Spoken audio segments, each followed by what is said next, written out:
আমি কিছুক্ষণ আগে আপনার সাথে কথা বলছিলাম যখন, তখন আপনি বলছিলেন যে আপনি একটা কমন ফিলোসফি ফলো করতেন যে ডাক্তার নাম আছে তার মানে তাকে ভিজিট করবো। সো এই বিষয়টা কি একটু আমাকে বলবেন স্যার, যেটা আমাদের জানা খুব জরুরি।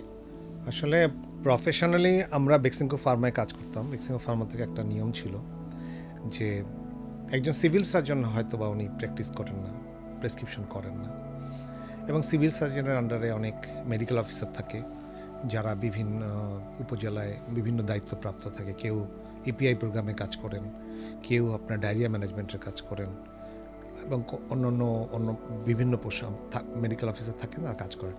আমাদের বেক্সিমকো ফার্মা থেকে একটা নিয়ম ছিল যে ডাক্তার হলে তাকে একবার অন্তত তার সাথে যোগাযোগ করা, অন্তত প্রফেশনাল একটা কল করা। আমরা সিভিল সার্জন স্যারকেও কিন্তু প্রতি মাসে একবার ভিজিট করতাম, এটা আমাদের জন্য ম্যান্ডেটরি ছিল, এবং ওনার মেডিকেল অফিসারকেও। আমি অনেক মেডিকেল ডাক্তারকে দেখেছি, আপনারা জানেন অনেক ডাক্তার এমবিবিএস কমপ্লিট করে ওনারা অ্যাডমিনে জয়েন করেছে।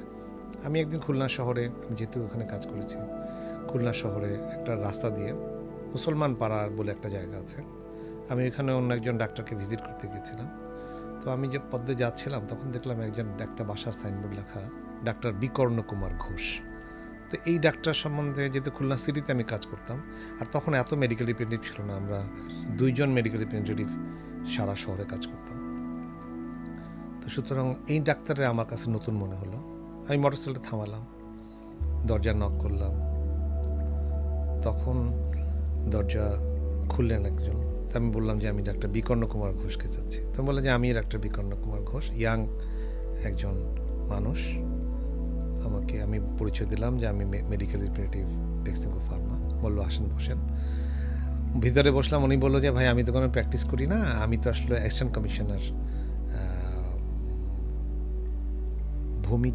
ভূমি অ্যাসিস্ট্যান্ট কমিশনার ল্যান্ড ডিসি অফিসের সংযুক্ত আছে।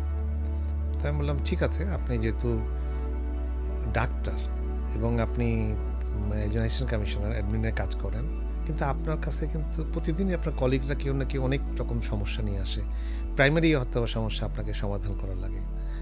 তো আমরা কিছু প্রোডাক্টের কথা আপনার বলি যে ব্র্যান্ড নেমটা আপনার জানা থাকলেও আপনি আপনার কলিগদের বলেছেন, হ্যাঁ প্রতিদিনই তো কিছু রোগী আসে, কারো মাথা ব্যথা, কারো বিপিটা বেড়ে গেছে, আমাকেই চেক করে দিতে হয়, জুনিয়র হোক সিনিয়র হোক সবাই।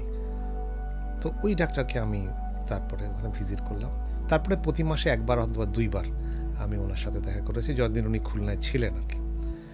তো এই প্র্যাকটিসটা কিন্তু আমরা সবসময় করতাম। একজন ডাক্তার নন প্রেসক্রাইবিং হলেও একজন অ্যানাটমির প্রফেসর, হয়তোবা উনি অ্যানাটমিতে ক্যারিয়ার করেছেন, কিন্তু উনি একজন ডাক্তার, উনি হয়তোবা বাইরে প্র্যাকটিস করেন না, কিন্তু ওনার নিজস্ব আত্মীয় স্বজন বন্ধুবান্ধবকে কিন্তু সাজেশন কিছু দেন। উনি কী করেন, যেটা জানেন বা যেটা শিখে আসেন ইন্টারনেট অবস্থায় সেটাই বলেন।